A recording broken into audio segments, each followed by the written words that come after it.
En la actualidad, la prensa persigue incansablemente a cualquier persona que sospechen sea el interés romántico de alguna celebridad. Existen revistas que se dedican exclusivamente a reseñar la vida privada de los famosos. Pero en aquella época, antes de que existiese la obsesión por las celebridades, el amor de Juana pudo permanecer en el anonimato y seguir siendo un humilde clérigo mientras la observaba llegar a la cúspide de la iglesia.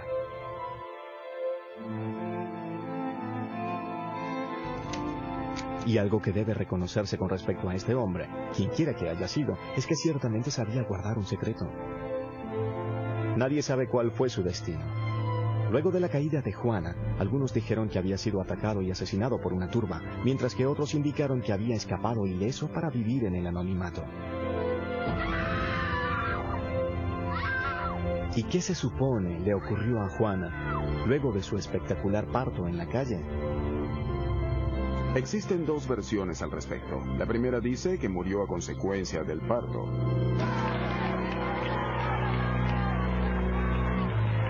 La segunda versión dice que la gente estaba tan molesta de que la papisa hubiese dado a luz, que entonces la golpearon, la ataron a la cola de un caballo, la arrastraron por Roma, y que eso la mató. Pero no estoy muy seguro de que esto haya ocurrido. Aunque sí es probable que se hayan sentido escandalizados y horrorizados.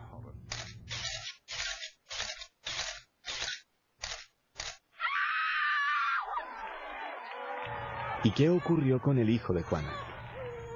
Supuestamente salió ileso del ataque de la muchedumbre y creció para convertirse en obispo. Su madre seguramente ha debido estar muy orgullosa de él. La historia del Papa Juan tiene una interesante reseña.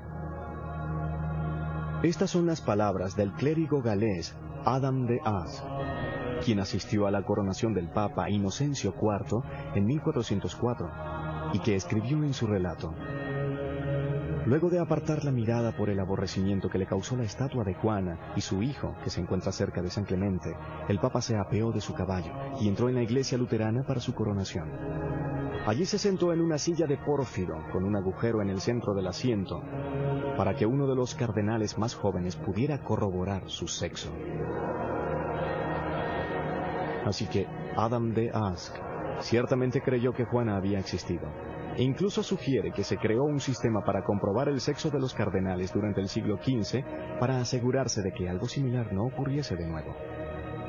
Menos mal que esos infames días han quedado en el pasado. Si se va al edificio de las Naciones Unidas o a cualquier ministerio, es probable que no se vean muchas. Hubo muchos hombres virtuosos y santos que llegaron a ser papas y gobernaron la iglesia con inteligencia y devoción. No todos tenían la vida privada de Satanás. Pero incluso para aquellos que se lo tomaban en serio, había algunas ventajas muy interesantes. Para comenzar, tenían la oportunidad de dar su opinión en asuntos no religiosos. Los obispos no estaban en el Parlamento por accidente. Estaban allí porque en aquel entonces podían influir en la política. No estaban allí solo para representar el bienestar de la Iglesia, sino para influenciar las decisiones políticas del gobierno de turno. Todo encajaba bien en un arreglo muy cómodo en lo que hoy en día se conoce como el orden establecido. Pero últimamente, los papas eran después de todo humanos, y cuando estaban lejos del escrutinio público eran presa de las tentaciones como cualquier otra persona.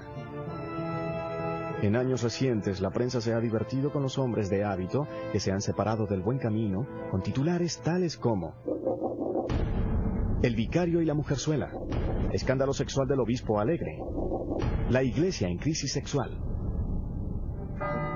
Hace muchos años nadie tenía que preocuparse por esta clase de titulares vergonzosos, por lo que la fachada del papado algunas veces escondía vidas privadas que eran corruptas y embarazosas.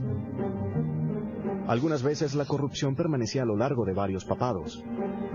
Uno de los períodos de peor fama fue el que se conoció como el reinado de las prostitutas. El reinado de las prostitutas es un título estereotipado para un período en el que el papado realmente se vio dominado no solo por la nobleza romana, sino también por al menos dos formidables mujeres. Estas dos mujeres y sus familias estaban interesadas en tener acceso a las propiedades papales, por las rentas, el poder y el prestigio que significaban. Por lo tanto, necesitaban a un papa dócil que les siguiera el juego. Y es un hecho interesante que durante ese período, por lo menos un tercio de los papas murió en condiciones bastante peculiares, bien sea estrangulados, envenenados, asfixiados o sencillamente desapareciendo. Así fue el llamado reinado de las prostitutas.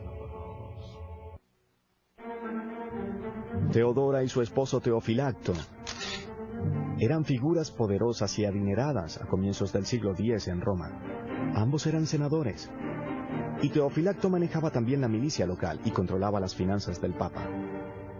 En realidad se trataba de una pareja muy ambiciosa, y no querían nada menos que gobernar Roma al estilo de los emperadores clásicos.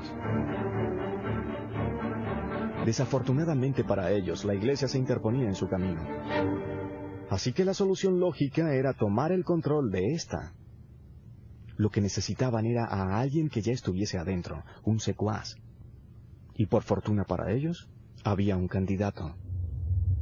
Su nombre era Sergio III, quien con un poco de ayuda de Teodora y Teofilacto, había sido elegido papa en enero del año 904.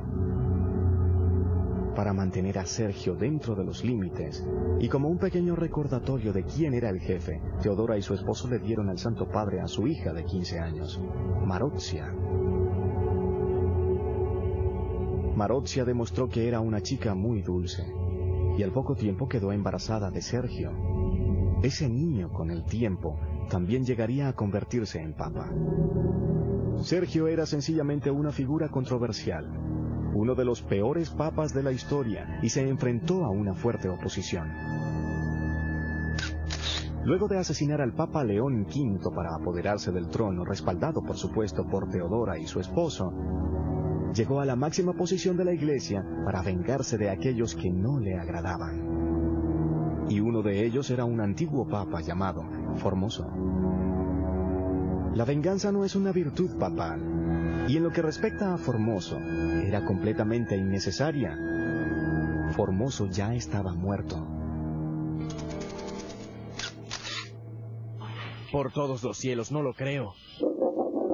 No hay esperanzas para un papa muerto. Luego de que Formoso ya tenía 9 meses de muerto, lo desenterraron. Lo colocaron en una silla, vistiendo los hábitos papales, y llevaron a cabo un juicio en su contra. Ha debido ser muy difícil, ya que el pobre hombre no podía hablar para defenderse, y no sorprende que haya sido hallado culpable, y el jurado sentenció además que al ser culpable, todos sus actos fueran invalidados, todas sus ordenaciones fueron anuladas, y los 3 dedos de la mano que levantaba para bendecir a la gente durante su papado, se los cortaron. Esa fue la conclusión del juicio. Luego recogieron el cadáver y lo lanzaron al río Tíber. Lo triste de todo esto, desde el punto de vista de los paparazzi, claro está, es que Formoso no estuvo relacionado de ninguna manera con ningún escándalo sexual. Sencillamente no le agradaba al nuevo papa. Una vez que Sergio aseguró su puesto en el papado, Teodora y Teofilacto asumieron sigilosamente su posición como el verdadero poder detrás del trono del papa. La edad de la pornocracia había comenzado. Pero incluso hasta el plan mejor trazado puede salir mal. Teodora y Teofilacto probablemente no previeron que su marioneta moriría luego de apenas 2 años en el poder. Y Sergio falleció inconvenientemente en el año 911. No obstante, para ese entonces el poder de la pareja en la corte papal era absoluto.